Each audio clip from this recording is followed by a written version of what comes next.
এবারে সংগ্রাম আমাদের মুক্তির সংগ্রাম, এবারে সংগ্রাম স্বাধীনতার সংগ্রাম। নোঙ্গর তোলো তোলো, সময় যে হলো হলো, নোঙ্গর তোলো তোলো, নোঙ্গর তোলো তোলো, সময় যে হলো হলো। 1971 সালের এই দিনে পুলিশের গুলিতে নিহতদের স্মরণে সারা দেশে শোক দিবস পালিত হয়।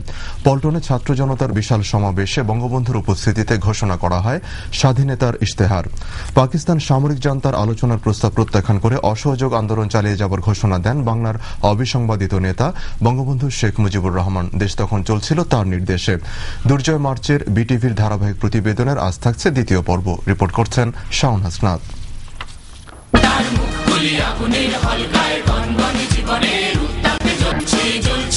আগের দিন পুলিশের গুলিতে প্রাণ হারানো শহীদদের আত্মার মাগফিরাত কামনার পাশাপাশি এদিন স্বতঃস্ফূর্তভাবে পালিত হয় হরতাল কর্মসূচি। বঙ্গবন্ধুর আহ্বানে জাতীয় শোক দিবস পালনের পাশাপাশি চলে প্রতিবাদ আন্দোলন সহ নানা বিক্ষোভ কর্মসূচি। বিকেলে পল্টনে আয়োজন করা হয় বিশাল সমাবেশে। বঙ্গবন্ধুর উপস্থিতিতে ছাত্র সংগ্রাম পরিষদের নেতৃবৃন্দ উপস্থাপন করেন স্বাধীনতার ইশতেহার।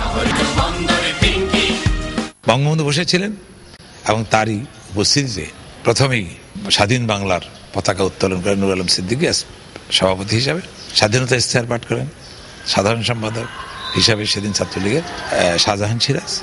সেখানে জাতীয় সঙ্গীত বাজানো হয়, অর্থাৎ সবগুলোই কাজই সেখানে করা হয়েছিল। দেশ তখন পাকিস্তান সামরিক জান্তা নয়, চলছিল বঙ্গবন্ধুর নির্দেশে। অবস্থা বেগতিক দেখে পাকিস্তান সামরিক জান্তা ইয়াহিয়া খান বিজয়ী 12 দলের নেতৃবৃন্দকে 10 তারিখ ঢাকায় আলোচনার প্রস্তাব দেন।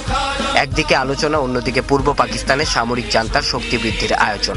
বঙ্গবন্ধু ষড়যন্ত্র আঁচ করতে পেরে আলোচনার প্রস্তাব প্রত্যাখ্যান করেন এবং অসহযোগ আন্দোলন চালিয়ে যাবার নির্দেশ দেন। মার্চ মাস থেকে পাকিস্তান সেই সময় তৎকালীন পূর্ব পাকিস্তানে তার অস্তিত্ব নিয়ে আর টিকে থাকতে পারেনি। তখন বঙ্গবন্ধুর নির্দেশেই আমাদের সবকিছু পরিচালিত হতো। কাজে বাংলাদেশ কিন্তু তখনই হয়ে গেছে বলা যায়। বঙ্গবন্ধু 7 মার্চ ঐতিহাসিক রেসকোর্স ময়দানে বাঙালির স্বাধীনতার দিক নির্দেশনা সম্বলিত ঘোষণা দেবেন বলে জানানো হয় এদিন। পুরো জাতি প্রতীক্ষায় ইতিহাসের সেই মহানায়কের সেই ঘোষণার। শাওন হাসনাত, বাংলাদেশ টেলিভিশন, ঢাকা।